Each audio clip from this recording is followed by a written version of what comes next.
प्यारे विद्यार्थियों नमस्कार। आज की इस क्लास में हम पढ़ेंगे चट्टानों के बारे में।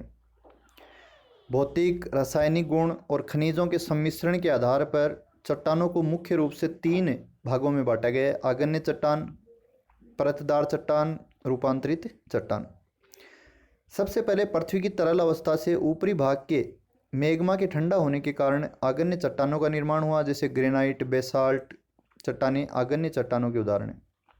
धीरे धीरे अपक्षय और अपरदन के विभिन्न कारकों से आग्नेय चट्टानों का अपरदित पदार्थ नदियों आदि के द्वारा बहाकर ले जाया गया और अन्यत्र समुद्र तली में जमा होता रहा।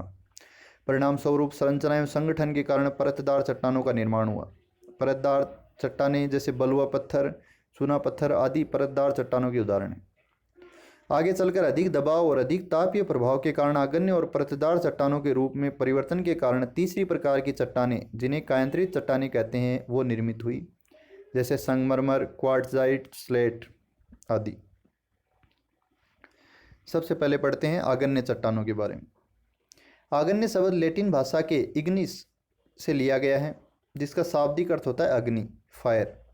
आग्नेय चट्टान की रचना तप्त और तरल मैग्मा के ठंडे होने से होती है। पृथ्वी प्रारंभिक अवस्था में तरल रूप में थी और इस तरह मैग्मा के ठंडा होकर जमने से ठोस आग्नेय चट्टान का निर्माण हुआ।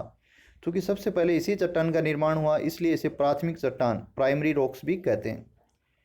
ऐसा विश्वास किया जाता है कि आग्नेय चट्टान का निर्माण पृथ्वी के भूगर्भिक इतिहास के हर काल में होता रहा है और आज भी हो रहा है। ज्वालामुखी उद्गार से गर्म एवं तरल लावा पृथ्वी के अंदर और बाहर फैलकर ठोस रूप में जनकर आग्नेय चट्टान का रूप धारण करता है। आग्नेय चट्टान की विशेषताएं।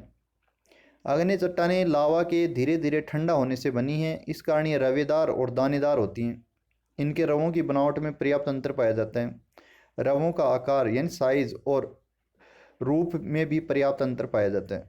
रवों की बनावट मैग्मा के ठंडा होने की गति पर निर्भर करती है। जब मैग्मा ज्वालामुखी विस्फोट के कारण ऊपरी सतह पर ठंडा होता है तो ठंडे होने की गति तीव्र होती है। इस कारण चट्टान में रवे बहुत बारीक होते हैं।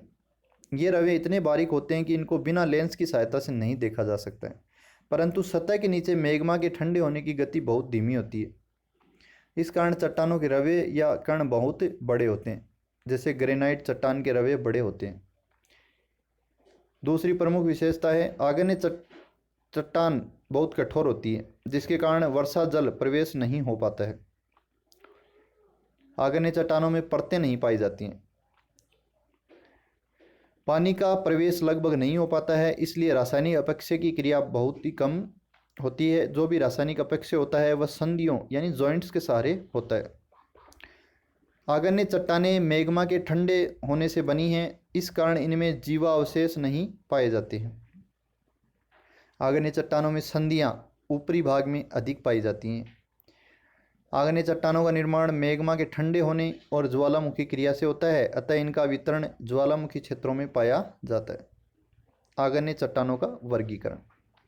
आग्नेय चट्टानों में कई तरह की विविधताएं पाई जाती हैं। कणों की बनावट, रंग, खनिजों की अधिकता में विशेष अंतर पाया जाता है। इस तरह आग्नेय चट्टानों की उत्पत्ति की प्रक्रिया में भी विशेष अंतर पाया जाता है।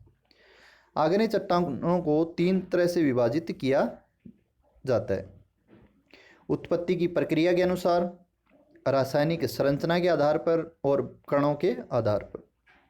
उत्पत्ति की प्रक्रिया के आधार पर देखते हैं कौन कौन से प्रकार होते हैं। पहली है आंतरिक आग्नेय चट्टान और दूसरी है मध्यवर्ती आग्नेय चट्टान।